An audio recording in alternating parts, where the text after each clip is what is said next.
This inequality is so important. I cannot overemphasize the importance of this. This is used in so many problems across all institutes. Okay, whenever they ask you a question wherein they mention which is greater, the standard deviation or the mean deviation, which is greater, the root mean square or the arithmetic mean. So whenever I want to compare two measures, most of the time Cauchy Schwarz inequality will come to your rescue. And it's a very, very simple inequality. Summation xi square into summation yi square is always greater than equal to summation xi yi whole square.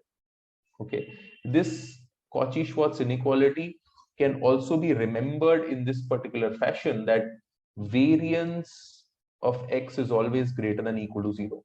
Variance can be written as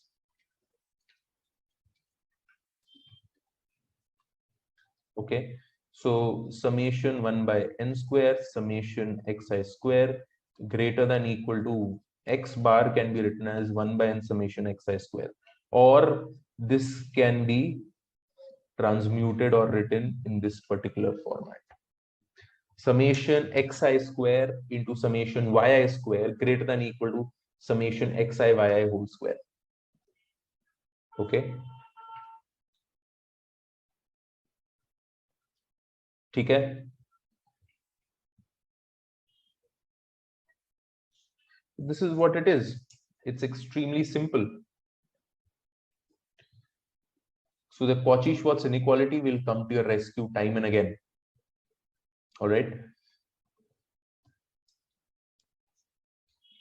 I hope it is understandable. Summation xi square into summation yi square is greater than equal to summation xi yi whole square.